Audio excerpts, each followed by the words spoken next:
Primera Guerra Mundial.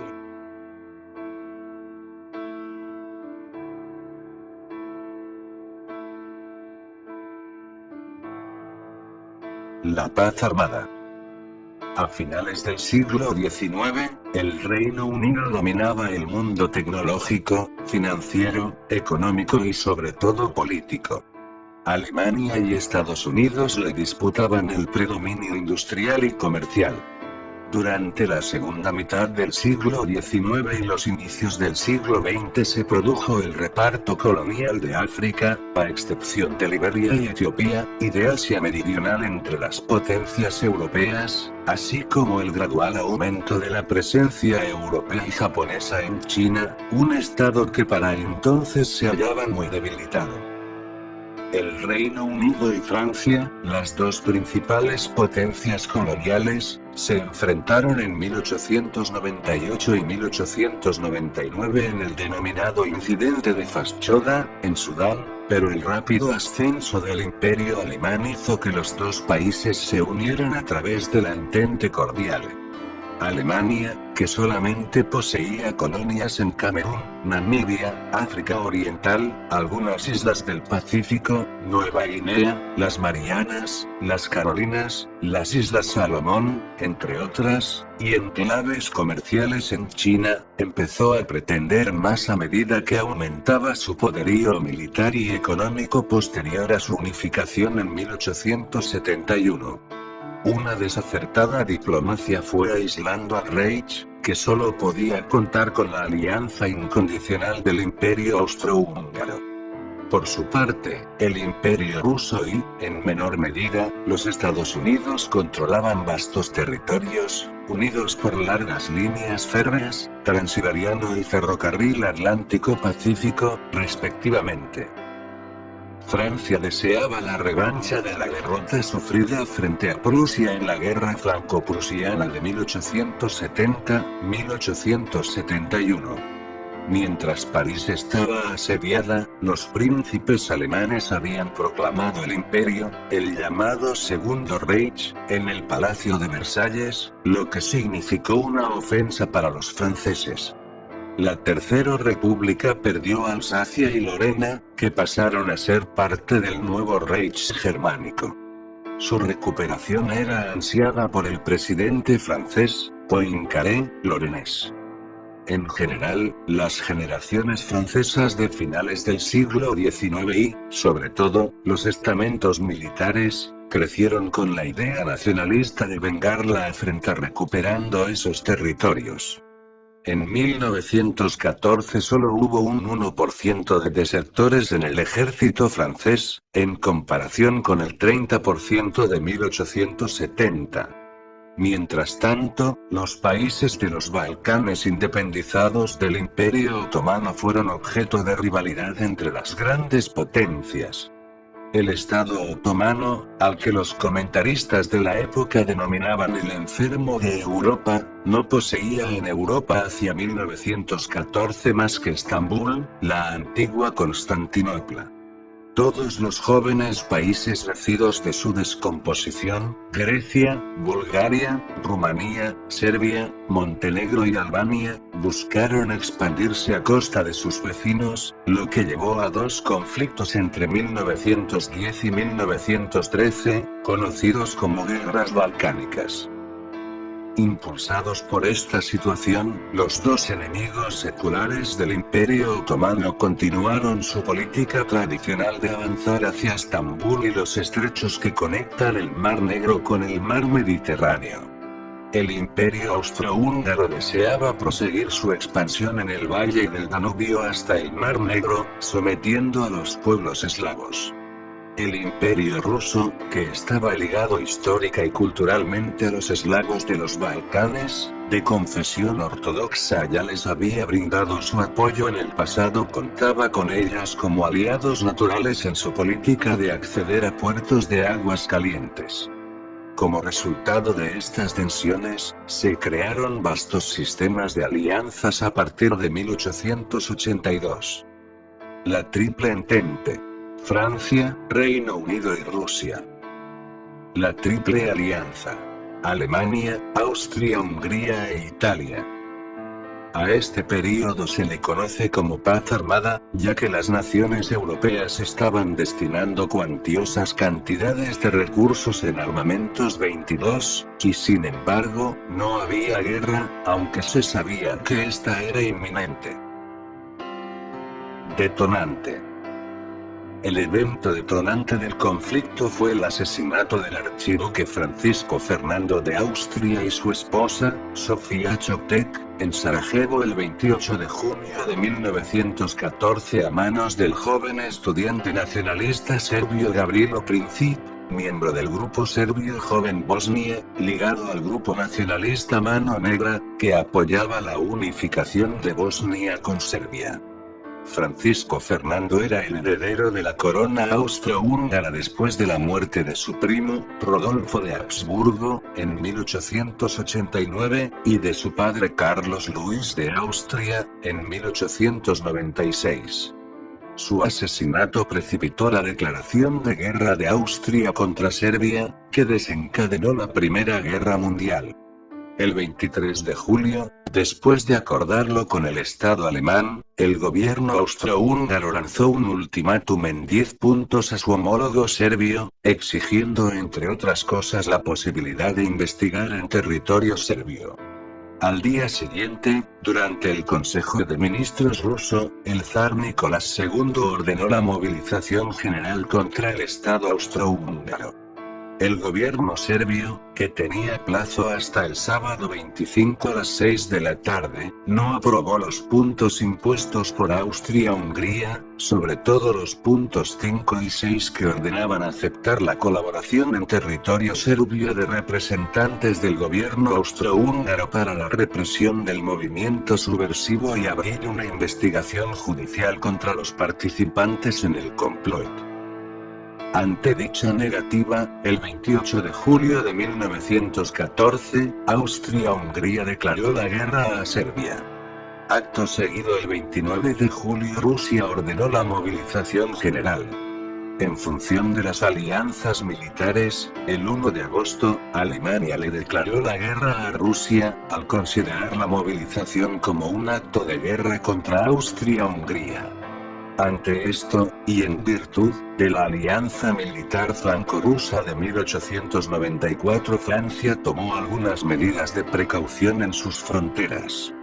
Alemania, al conocer la agitación que reinaba en Francia a causa del inesperado ataque contra Serbia y la movilización rusa, le declaró la guerra a Francia el 3 de agosto. Guerra de movimientos.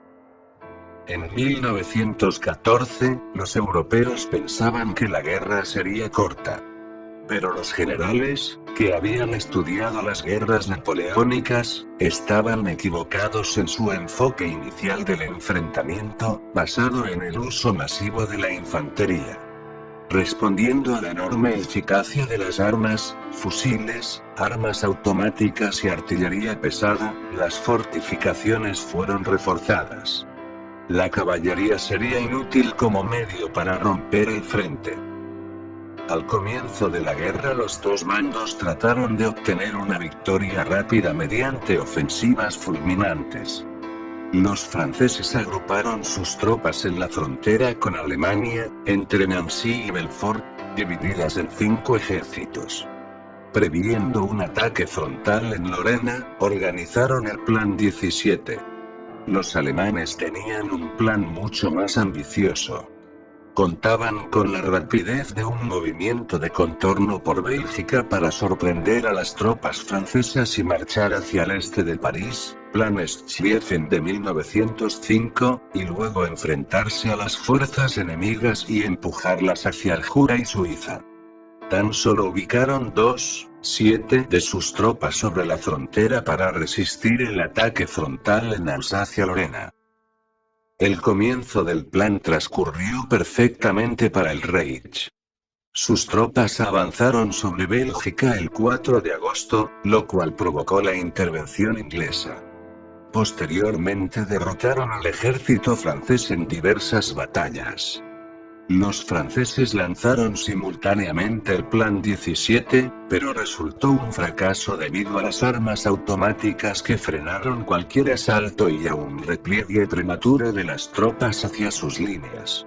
Semanas después los alemanes estaban ya ubicados en el río Marne, donde chocaron con el cuerpo británico y el ejército francés, quienes frenaron el avance imperial. La derrota germana frustró el plan original y acabó con las expectativas de una conflagración breve, marcando el abandono definitivo de los planes anteriores a la guerra. En ese momento comenzó la carrera hacia el mar. Los dos ejércitos marcharon hacia el Mar del Norte. Ataques y contraataques se sucedieron. La contienda se desarrollaría en territorio francés y belga. Las tropas británicas no tardaron en intervenir en mayor número, junto a los restos del ejército belga. Mientras tanto, Austria-Hungría fracasó en su intento de tomar Belgrado, lo cual lograría después con ayuda alemana, en agosto de 1915. Rusia invadió Prusia Oriental, pero los generales de Estado Mayor prusianos Hindenburg y Ludendorff los batirán contundentemente en Tannenberg. En el curso de 1915, dos nuevos países entraron en la guerra. Italia del lado de los aliados y Bulgaria al lado de las potencias centrales, que con este apoyo derrotan a Serbia y la ocupan. Desde el comienzo de la guerra, el Vaticano y Suiza intentaron infructuosamente sondeos por la paz. Frente Occidental. El 4 de agosto de 1914, el ejército alemán abrió el frente occidental invadiendo Bélgica y Luxemburgo, con un ataque a la ciudad de Lieja, y luego obteniendo el control militar de regiones industriales importantes del este de Francia, derrotando al ejército francés en la batalla de Lorena, la batalla de Charleroi, 21 de agosto, y en la batalla de Maubeuge una semana más tarde. La fuerza del avance fue contenida drásticamente con la primera batalla del Marne en septiembre de 1914, donde enfrentaron al cuerpo británico compuesto por 5 divisiones experimentadas y las tropas de reserva francesas. Los taxis de París ayudaron a trasladar a los efectivos ingleses al frente. El equilibrio de fuerzas y las nuevas armas facilitaron la defensa frente al ataque e impusieron la estabilización del frente.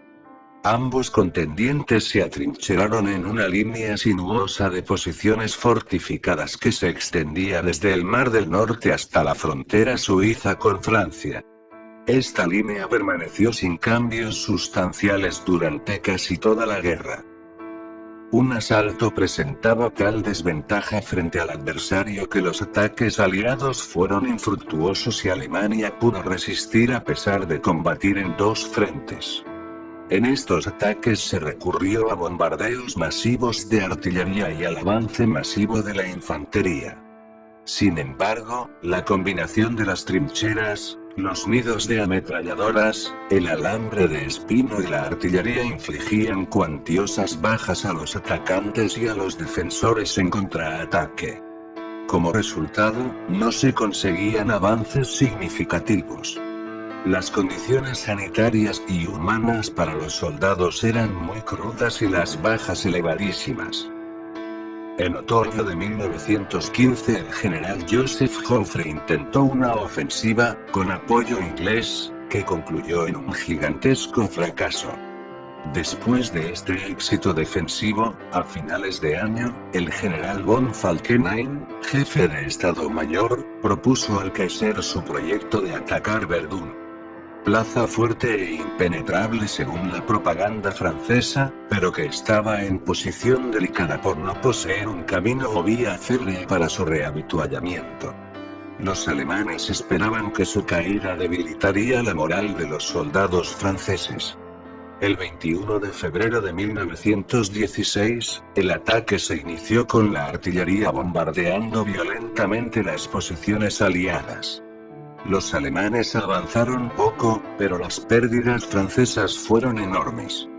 El 25 de febrero, el general Langle de Cary decidió abandonar la ciudad, pero el mando francés no estaba dispuesto a perder Verdún y nombró en su lugar a Philippe Pétain, quien organizó una serie de violentos contraataques. El 1 de julio, los británicos desataron una gran lucha paralela en la batalla del Somme, a fin de dividir las tropas alemanas y reducir la presión sobre Francia. Los alemanes retrocedieron escasos kilómetros, pero en orden. Al final, el frente casi no se modificó ni en Verdún ni en el Somme, pese a los centenares de miles de bajas. En un esfuerzo por romper este callejón sin salida, este frente presenció la introducción de nuevas tecnologías militares, incluyendo el gas venenoso y los tanques. Pero solo tras la adopción de mejoras tácticas se recuperó cierto grado de movilidad. A pesar del estancamiento de este frente, este escenario resultó decisivo. El avance inexorable de los ejércitos aliados en 1918 convenció a los comandantes alemanes de que la derrota era inevitable, y el gobierno se vio obligado a negociar las condiciones de un armisticio. Frente Oriental. La estrategia de guerra alemana funcionó contra Rusia. El ejército ruso contaba con 8 millones de hombres en 1914, pero estaba compuesto principalmente por campesinos sin ninguna formación militar, mal armados y equipados. El mando ruso era también mediocre. Los dos ejércitos se enfrentaron en la batalla de Tannenberg, Prusia Oriental, del 26 al 30 de agosto de 1914, y en la batalla de los lagos Masurianos del 6 al 15 de septiembre de 1914. Los rusos sufrieron grandes derrotas en los dos casos y fueron obligados a replegarse. Los comandantes alemanes en esta exitosa campaña defensiva fueron Paul von Hindenburg y Erich Ludendorff. Austria-Hungría, en cambio, no pudo repeler la invasión de Galicia. En junio de 1916 tiene éxito una ofensiva rusa, dirigida por el general Alexei Alexeyevich Brusilov, que se interna en las líneas austrohúngaras. Regimientos enteros se pasaron a las filas rusas, demostrando la fragilidad del imperio austrohúngaro. Motivada por esta circunstancia, Rumanía declara la guerra a los imperios centrales, y tras unas victorias iniciales es derrotada debido a la superioridad numérica alemana y austrohúngara, lo que hace que firme un tratado de paz, lo que compromete aún más la posición rusa. El imperio de los romanos no volvería a intentar ninguna ofensiva de relevancia en el resto de la contienda. Alemania pasó a la ofensiva y conquistó el Golfo de Riga, destruyendo o capturando a buena parte de los contingentes rusos. El frente oriental estuvo en constante movimiento y no conoció la guerra de trincheras. La caballería jugó aún cierto papel en esta guerra de movimientos. Otros frentes. Si bien los principales esfuerzos de los beligerantes se concentraron en los frentes occidental y oriental, la guerra se libró con mayor o menor intensidad en distintas partes del globo. Se combatió en los Balcanes, en los Dardanelos, en Oriente Medio, en el Cáucaso, en los Alpes italianos, en África, en Extremo Oriente, en el Pacífico y en el Atlántico. Frente Balcánico. En la región de los Balcanes, tuvieron lugar una serie de campañas militares entre las potencias centrales, Austria-Hungría, Alemania, el Imperio Otomano y Bulgaria, por un lado y los aliados, Serbia, Montenegro, Rusia, Francia, Reino Unido y más tarde Rumanía y Grecia, por otro. En este teatro de operaciones la guerra comenzó con la invasión austrohúngara a Serbia en 1914, que acabó con la conquista de Serbia y Montenegro a fines de 1915. Las fuerzas serbias fueron atacadas desde el norte y el este y se vieron obligadas a retirarse del país. Sin embargo, el ejército serbio se mantuvo operativo, aunque emplazado en Grecia. En el otoño de 1915, los aliados intentaron ir en ayuda de los serbios, por medio de una expedición franco-británica que se estableció en el puerto de Salónica, en Grecia. El plan aliado consistía en socorrer a los serbios desde el sur, abriendo un frente en Macedonia. La expedición llegó demasiado tarde y con insuficiente fuerza para evitar la caída de Serbia, y se vio complicada por la crisis política interna en Grecia. No obstante, se logró mantener estable el frente macedonio, desde la costa albanesa al río Estrimón, en Bulgaria, hasta 1918. En 1916 Rumanía entra en guerra contra las potencias centrales, pero esta decisión resultó desastrosa para los rumanos.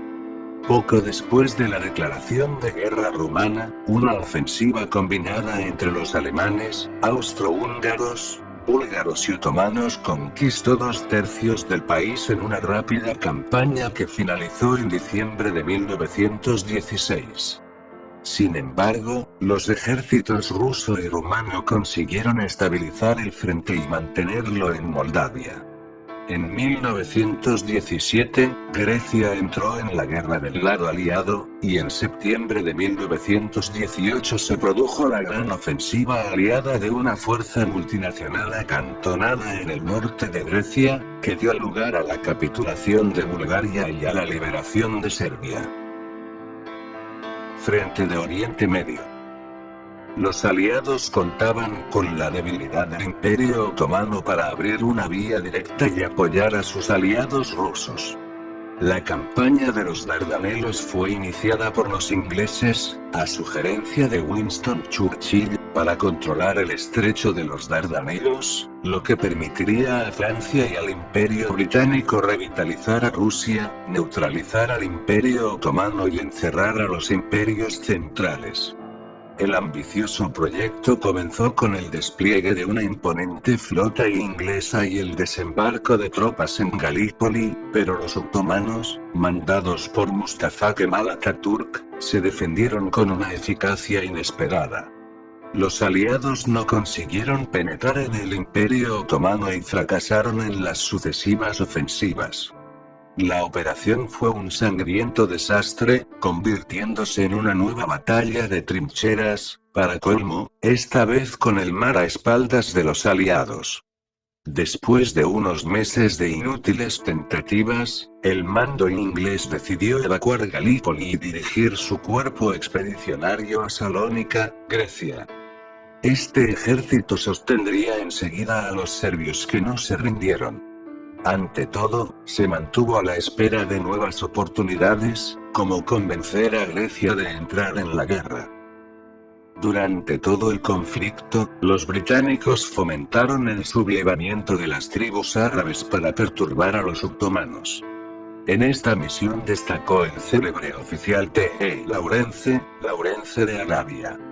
La Declaración Balfour propuso el establecimiento de un Estado judío en Palestina, para motivar a los judíos estadounidenses a que apoyaran el ingreso de ese país en la guerra. En 1916 los británicos atacaron Palestina, cuyo control mantendrían hasta 1948. Frente italiano. En 1915, Italia se une a los aliados y ataca Austria. Sin embargo, una larga serie de ofensivas sobre el río Isonzo fracasan. En 1917, son los austrohúngaros, reforzados por tropas alemanas, los que baten duramente a los italianos en Caporetto. Este desastre casi saca a Italia de la guerra, pero el frente se estabiliza sobre el río Piave. La guerra en África. En África, británicos y franceses atacaron desde todos los frentes a las colonias alemanas, rodeadas por sus posesiones. Las fuerzas germanas en Togolandia y Camerún se rindieron rápidamente a las tropas anglo-francesas, mientras que la colonia de África del Sudoeste alemana fue invadida por el ejército sudafricano y ocupada totalmente en 1915, véase. Campaña de África del Sudoeste. Solo la colonia de Tanganica, bajo la dirección del general Paul von Lettow-Vorbeck, resistió bajo dominio alemán hasta el final de la contienda. La guerra en el Extremo Oriente y el Pacífico. Tras el estallido de la guerra, el Imperio japonés envió un ultimátum a Alemania, solicitándole la evacuación de Jiaozhou, noreste de China. Alemania se negó a cumplirlo, por lo que Japón entró en la guerra del lado de los aliados el 23 de agosto de 1914. Las tropas japonesas ocuparon las posesiones alemanas en las Islas Carolinas y Marianas. En 1915, Japón presentó las 21 exigencias a China que obligaban a China a no alquilar ni ceder ningún territorio frente a Taiwán a ningún país, excepto a Japón. En 1919, China cedió los derechos comerciales de Mongolia Interior y Manchuria a Japón. Mientras tanto, en el Pacífico también hubo movimientos aunque no batallas de importancia. Las tropas australianas estacionadas en Papúa ocuparon sin problemas la Nueva Guinea alemana, mientras que Japón y Nueva Zelanda dirigieron ataques contra las bases alemanas en las Islas Marianas. El puerto chino de Qingdao, principal base alemana en Extremo Oriente, fue ocupado por los japoneses. Como resultado del acuerdo de paz de la Guerra Mundial, Japón recibió las islas del Pacífico que había ocupado. La guerra en el mar. La guerra naval en la Primera Guerra Mundial se caracterizó por los esfuerzos de los aliados, especialmente Gran Bretaña, de imponer un bloqueo marítimo a los imperios centrales, utilizando sus grandes flotas navales.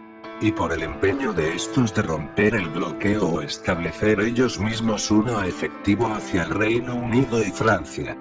Los alemanes, que contaban con una importante flota de submarinos, intentaron imponer un bloqueo completo a estas potencias ya nombradas, interceptar el apoyo de sus colonias y romper las rutas de aprovisionamiento entre América, carne de Argentina, armamento estadounidense, y Europa.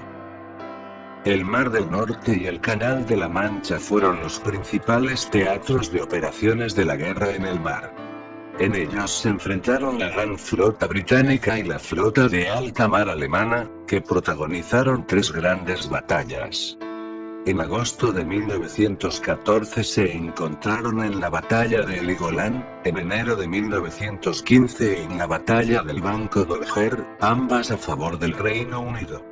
A mediados de 1916 ambas flotas se encontraron en pleno frente a la península de Jutlandia.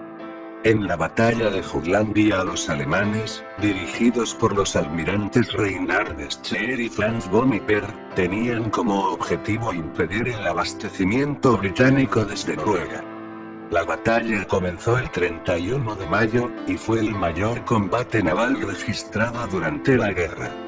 No hubo un total ganador, ya que la Marina Real Británica, bajo mando de los almirantes John Jellicoe y David Beatty, perdió más hombres y naves, pero los alemanes no pudieron romper el bloqueo y tuvieron más buques dañados 25. Además, la guerra en el mar se disputó en otros escenarios. En el Atlántico la actividad alemana se caracterizó por la guerra submarina. En el Mediterráneo, las flotas aliadas, británica, francesa e italiana, se enfrentaron a la armada austrohúngara en el Adriático, siendo el mayor enfrentamiento la batalla del Canal de Otranto en 1917. 26 y a la armada otomana durante la campaña de los Dardanelos. En el Océano Pacífico se enfrentaron el escuadrón alemán del Lejano Oriente, comandado por el almirante Graf von Spee, con el cuarto escuadrón de la Real Marina Británica, la Real Marina Australiana y algunas unidades de la Marina Imperial Rusa y de la Armada Francesa. Las principales batallas de este teatro de operaciones fueron la Batalla de Coronel y la Batalla de las Malvinas. El epílogo a la contienda naval lo puso el hundimiento de la flota alemana bajo el mando de Ludwig von Reuter por sus propios tripulantes mientras se encontraba internada en Scapa Flow, para evitar que la flota de alta mar fuera repartida entre los aliados. Telegrama Zimmermann. El 16 de enero de 1917, el ministro alemán del Exterior, Arthur Zimmermann, envió un telegrama al embajador en México, Heinrich von Eckart, con indicaciones precisas para convencer al presidente Venustiano Carranza, de que México entrase a la guerra del lado de los imperios centrales. A cambio, el telegrama prometía a México la restitución de los territorios anexionados por Estados Unidos en la guerra de 1847-1848 por el Tratado de Guadalupe Hidalgo. Dicho telegrama también sugería que el presidente Carranza se comunicase con Tokio para llegar a un acuerdo que hiciera que el imperio japonés se pasase al lado alemán. El telegrama fue interceptado por fuerzas de inteligencia británicas, lo que provocó la entrada de Estados Unidos en la guerra. Carranza no aceptó la oferta, puesto que México estaba inmerso en la Revolución Mexicana y no se encontraba en condiciones económicas adecuadas. Además, el mandatario se encontraba preocupado por la expedición punitiva estadounidense. México no solo no entró en la guerra, sino que envió a Francisco León de la Barra como alto comisionado mexicano de la paz. 1917. El giro de la guerra. En 1917, el Estado Mayor alemán tomó la decisión de aguantar a los aliados en el oeste y hundir de una vez a las desalentadas tropas zaristas, luego de la victoria táctica de los británicos en Arras. Los franceses, tras el fracaso total de su ofensiva de Chemin-des-Dames, no son capaces de retomar la iniciativa y se limitan a resistir. El 7 de junio los británicos lanzan una ofensiva en Flandes, pero no consiguen romper el frente. El conflicto se estanca y el desaliento cunde en la retaguardia.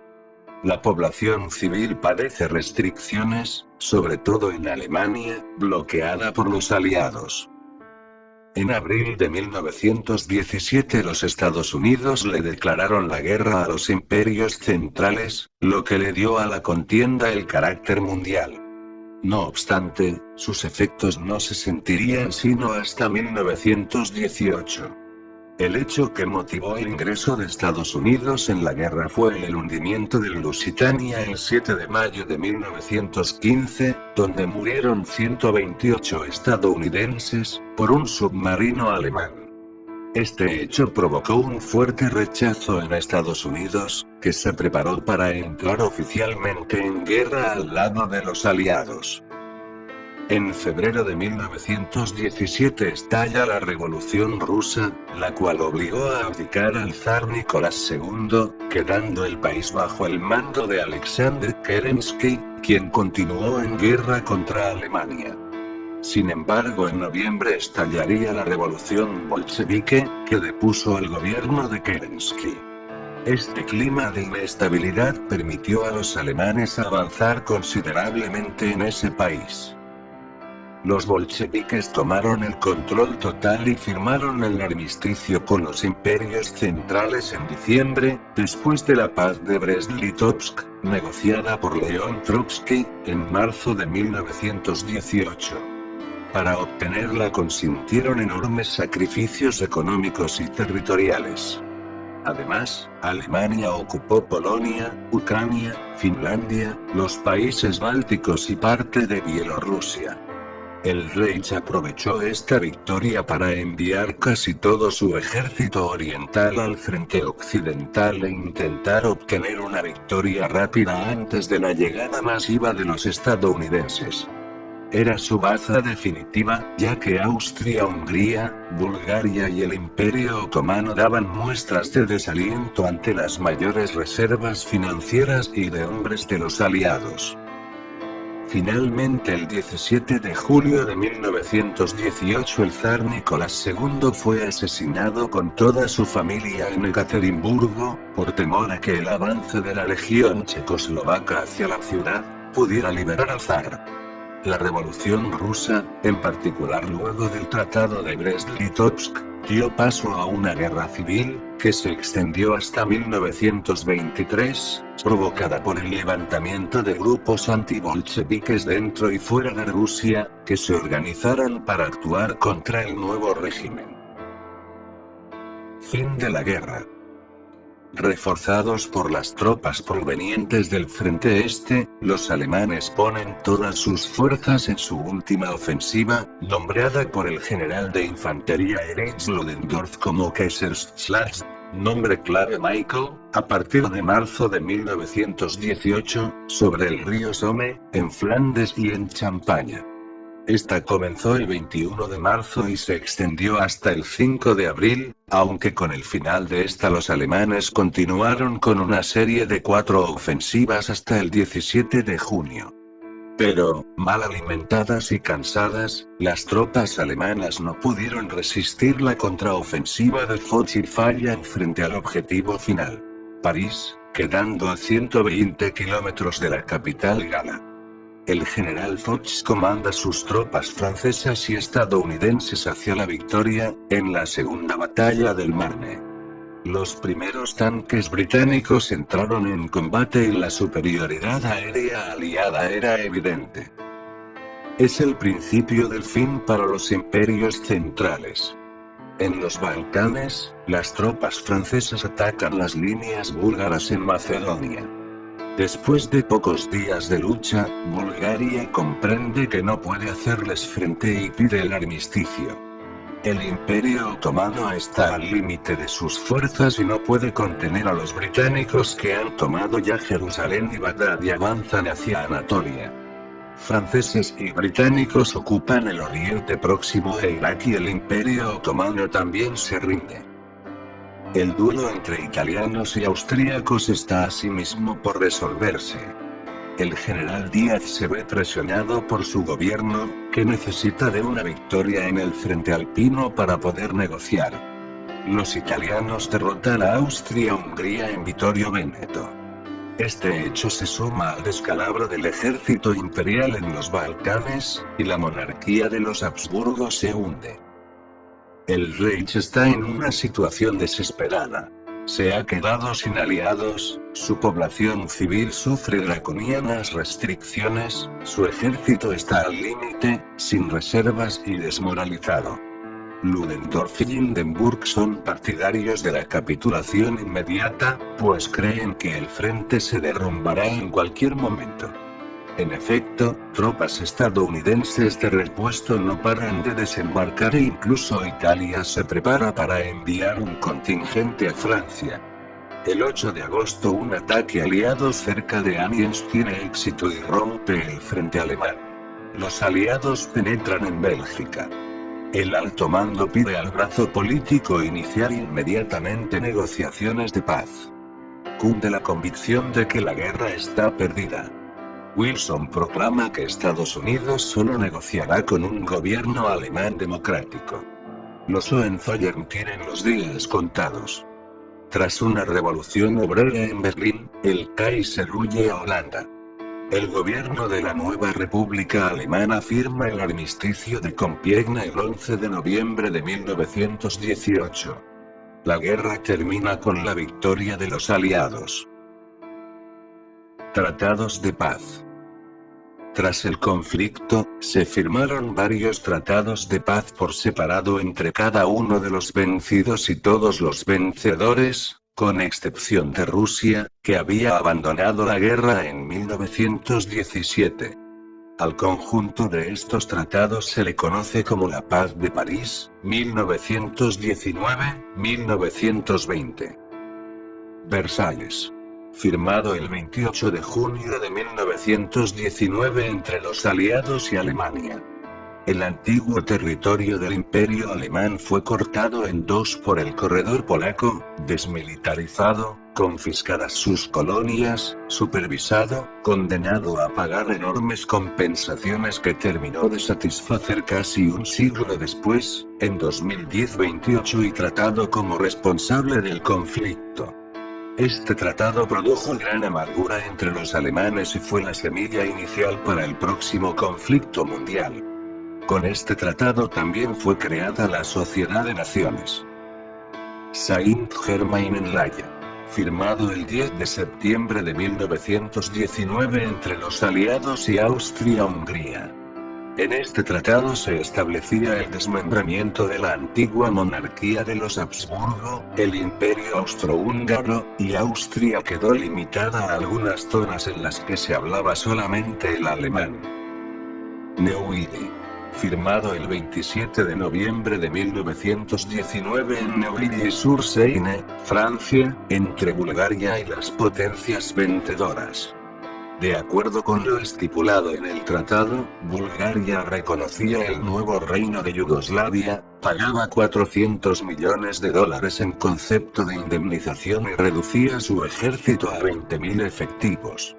Además, perdía una franja de terreno occidental en favor de Yugoslavia y cedía Tracia occidental a Grecia, por lo que quedaba sin acceso al mar Egeo. Trianon. Acuerdo impuesto a Hungría el 4 de junio de 1920 por los aliados, en el que se dictaminó la entrega de territorios a Checoslovaquia, Rumanía y Yugoslavia. Sèvres.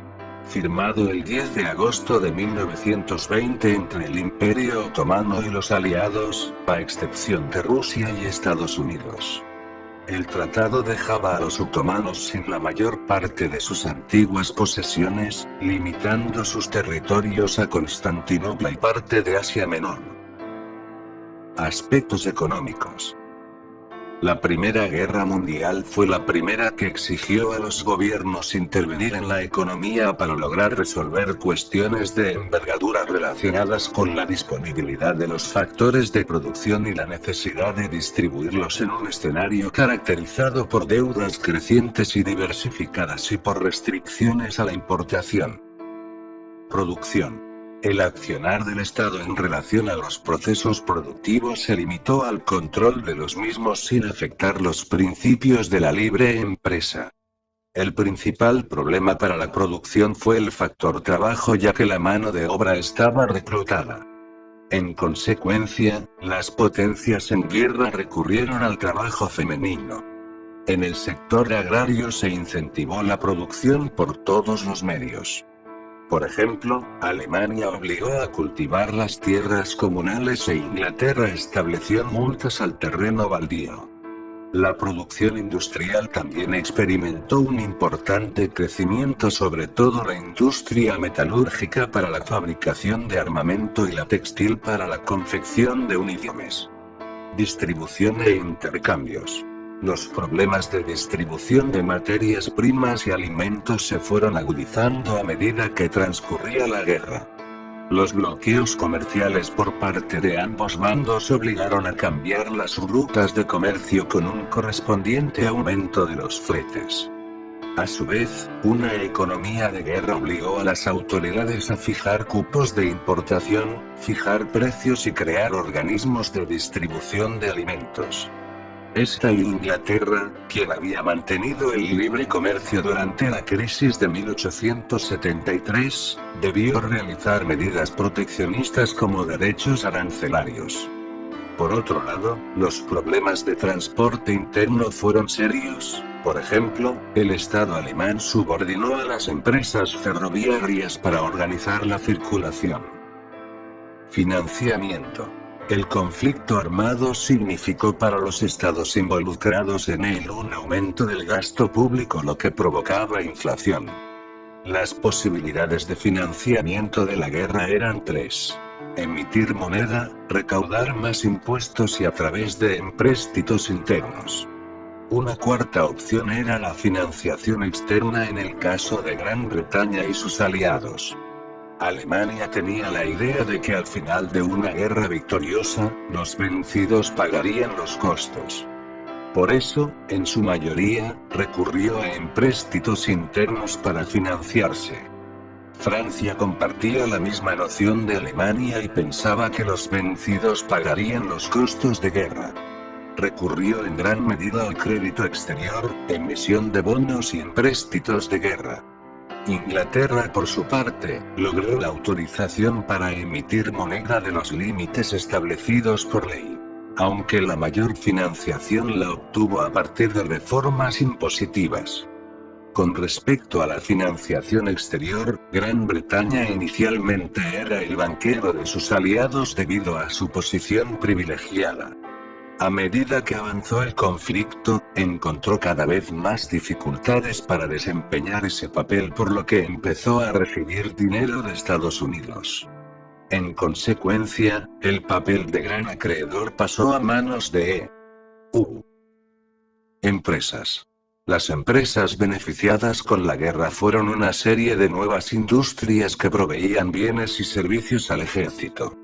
El crecimiento de la demanda bélica favoreció a su vez el perfeccionamiento de las técnicas de organización científica del trabajo, concentrándose el fenómeno de estandarización. A partir de ella, la fabricación de un gran número de artículos se redujo a un corto número de tipos normalizados para ser producidos en serie.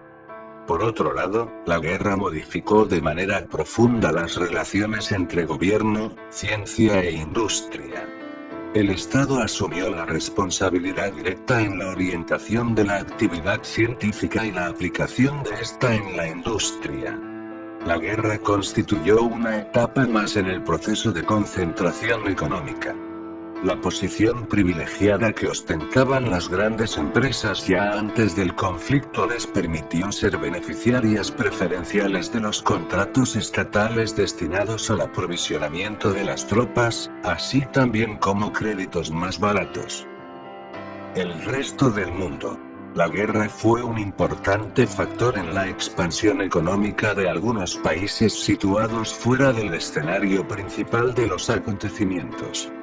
Se abrieron perspectivas de exportación para cubrir una demanda distorsionada que permitía vender a precios altos, alimentos, materias primas, y productos industriales. Estados Unidos, al ser el único país industrializado fuera de Europa, abasteció la demanda de los que peleaban, de los países que antes compraban a Europa y de sus propias necesidades desde que entró en guerra en 1917. En América Latina, la guerra favoreció la expansión de la exportación de materias primas y alimentos que constituían la base de su participación en el mercado mundial. Por otro lado, el vacío generado por el retiro de capitales británicos en la región, permitió la posición de capitales privados estadounidenses. Japón, si bien estaba en guerra, su participación fue escasa, por lo que la actividad económica apenas se vio afectada. La base de la expansión japonesa fue la exportación de productos industriales hacia los mercados asiáticos abandonados por los europeos. Consecuencias. Lucharon 65,8 millones de soldados, de los que murieron más de 1 de cada 8, un promedio de 6.046 hombres muertos cada día en los 4 años que duró la guerra. Aunque no es posible determinar a ciencia cierta el gigantesco saldo de víctimas, The New Encyclopedia Britannica estima que tan solo el número de soldados muertos asciende a 8.500.000. 29 A consecuencia de esta guerra cayeron 4 imperios, el alemán, el austrohúngaro, el ruso y el otomano, y 3 grandes dinastías, los Hohenzollern, los Habsburgo y los Romanov. Confirmaba el final del absolutismo monárquico en Europa. Se calcula que la guerra produjo aproximadamente 8 millones de muertos y 6 millones de discapacitados. Francia fue el país más afectado proporcionalmente. 1,4 millones de muertos y desaparecidos, equivalentes a un 10% de la población activa masculina, acompañado por un déficit de nacimientos. El estancamiento demográfico francés se prolongó, con un envejecimiento de la población que solo logró crecer con la inmigración. El norte francés estaba en ruinas. Casas, puentes, vías férreas, fábricas, etc. En el plano político, 4 imperios autoritarios se derrumbaron, lo que transformó profundamente el mapa de Europa, rediseñado por el Tratado de Paz de 1919. El imperio del zar quedó transformado en la Rusia comunista, más tarde la URSS, el imperio otomano se disolvió dando paso a Turquía, península de Anatolia y Constantinopla, el imperio austrohúngaro fue disuelto dando paso a los estados de Austria, Hungría, Checoslovaquia y Yugoslavia como nuevos países independientes, el imperio alemán finalizó y fue reemplazado por la República de Weimar, que gobernaría sobre una Alemania mermada territorial y económicamente por el pago de las reparaciones de guerra. Nuevo equilibrio político mundial. Aunque las colonias suministraron víveres, materias primas y combatientes a sus metrópolis, tras la guerra los pueblos coloniales empezaron a cuestionar sus lazos con la metrópoli y reclamaron una mejora de su situación. Esto, sumado al progreso del nacionalismo en el seno de las colonias 30, constituirían el proceso de descolonización que iniciaría tras la guerra y que concluiría con la independencia de varios estados actuales, luego de la Segunda Guerra Mundial. A este primer declive de la influencia de Europa en las colonias, se sumó la expansión de Estados Unidos, el mayor beneficiado de la guerra junto con Japón, que reconsideraría su aislamiento de los asuntos mundiales, y que junto con el imperio japonés tendrían un lugar destacado en la escena internacional. Transformación social. Las diferencias sociales se acentuaron con el enriquecimiento de los mercaderes de armas y el empobrecimiento de los pequeños ahorradores, los retirados y los asalariados afectados por la inflación. Las mujeres adquirieron un nuevo lugar en la sociedad y se volvieron indispensables durante toda la guerra, en el campo, las fábricas, las oficinas, las escuelas, para compensar la marcha de numerosos profesores. El feminismo progresaba, el derecho a voto fue acordado en Gran Bretaña, Alemania, Estados Unidos, Turquía y Rusia, pero no en Francia. Los cambios sociales estarán estrechamente ligados a la lucha política que emprenderán el liberalismo, el comunismo, y el fascismo a lo largo del siglo XX. Consecuencias tecnológicas. La contienda reveló la maquinaria de terror paradójicamente surgida de los avances y progreso de la ciencia y la tecnología. El intenso desarrollo de los instrumentos y técnicas de guerra, VGR. Telegrafía sin hilos que fue directa antecesora de la radiodifusión, fusiles de repetición, ametralladoras, gases venenosos dando origen a la guerra biológica y química, vehículos de combate como los tanques, dirigibles, primeros aviones de guerra, uso masivo de submarinos de guerra dotados de torpedos y acorazados totalmente de acero con modernos motores como el motor diésel y poderosísimos cañones de largo alcance balístico. También se usaron, aunque en pequeña escala, cohetes tierra-tierra que actualmente serían de muy limitado alcance, modificarían la ciencia militar cuyas prácticas datan de varios siglos atrás de conflictos humanos.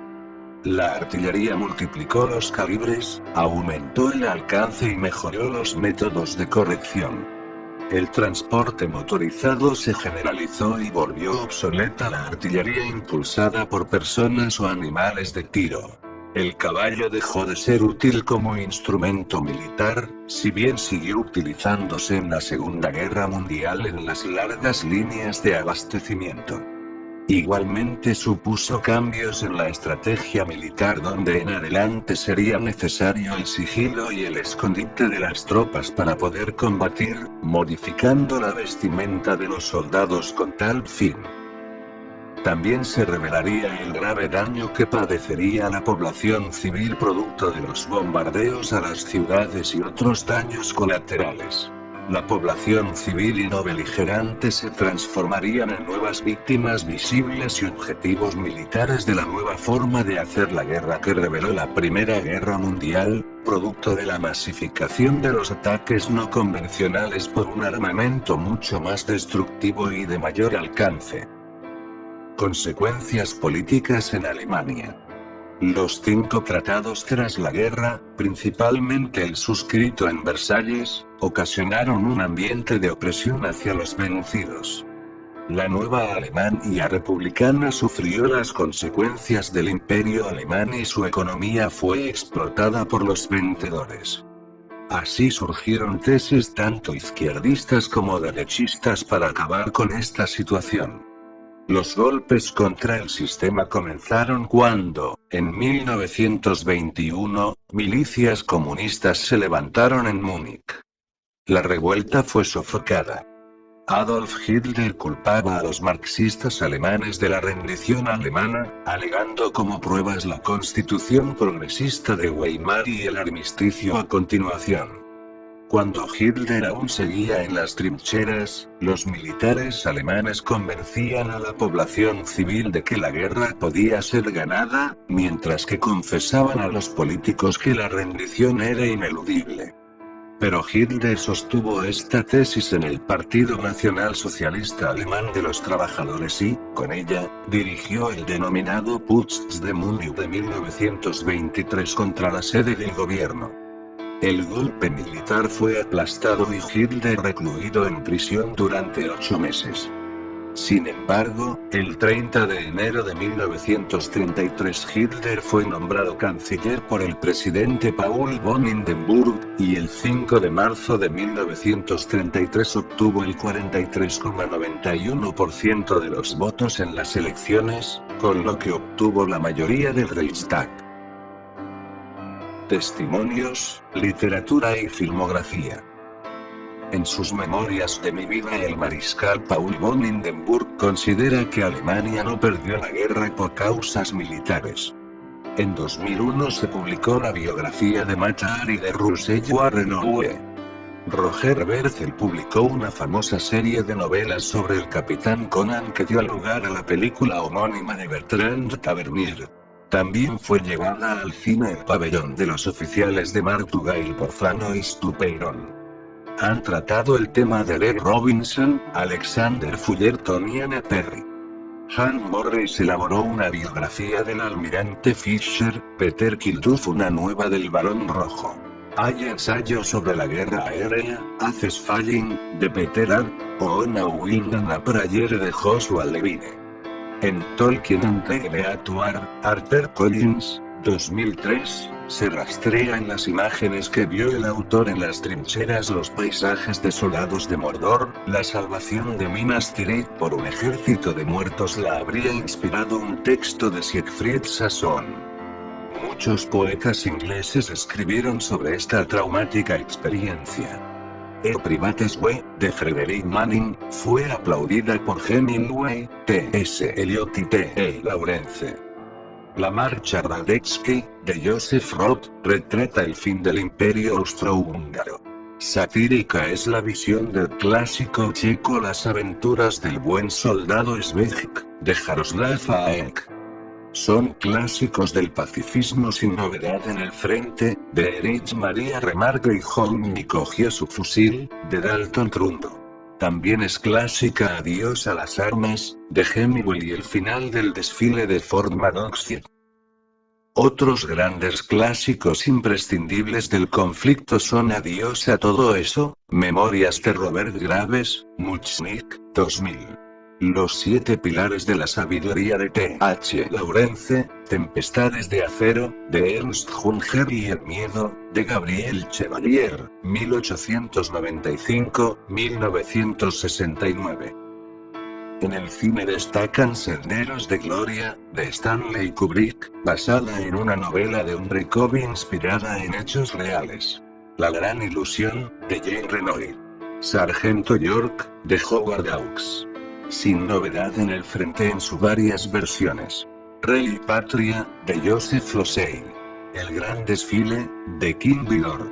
Gallipoli, de Peter Weir. Capitán Conan, El Pabellón de los Oficiales y Lawrence de Arabia. La última película realizada sería Caballo de Batalla, War Horse, de Steven Spielberg, basada en la novela homónima de Michael Morpurgo. En cuanto a filmes sobre aviación, están Desde Alas o Águilas Azules y Freeways, 2006. En cuanto al campo musical, la principal aportación de la Gran Guerra a la cultura popular del siglo XX fue la célebre canción Lili Marleen, compuesta por el joven soldado alemán Hans Leip en 1915, mientras cumplía servicio en el frente ruso. Escrita inicialmente en forma de poesía, su melancólica letra estaba dedicada a una novia imaginaria, fruto de la combinación de su auténtica novia Lily, hija del dueño de los ultramarinos de su ciudad natal, con una enigmática Marleen, cuya identidad ha sido atribuida a la novia de algún amigo de Leip, o a una enfermera que éste conoció por aquellas fechas, mientras servía en la guerra. En el poema el joven soldado se despedía de esta novia idealizada en la puerta de su cuartel, bajo la onírica luz de un farol. Leip sobrevivió a la guerra, y milagrosamente también muchos de los poemas que escribió durante su tiempo de servicio. Años después, cuando Leip se había convertido en un reputado novelista y dramaturgo, los poemas de su época de juventud fueron publicados en una colección que vio la luz en 1937. Uno de ellos, el que llevaba el nombre de Das Lied eines jungen Soldaten auf der Wacht, la canción de un joven soldado de guardia, llamó la atención del compositor Norbert Schulze, que decidió musicalizarlo con el nombre Das Mädchen unter der Laterne, la chica bajo la farola, y no con el que ha pasado a la historia. Para esto hubo que esperar a 1939, cuando fue estrenada por la conocida cantante alemana Lale Andersen, ya con el nombre de Lili Marleen. Durante los años siguientes alcanzó una inmensa popularidad entre los soldados de ambos bandos de la Segunda Guerra Mundial, y aún después de esta su fama siguió creciendo hasta llegar a ser considerada como una de las canciones más influyentes del siglo XX.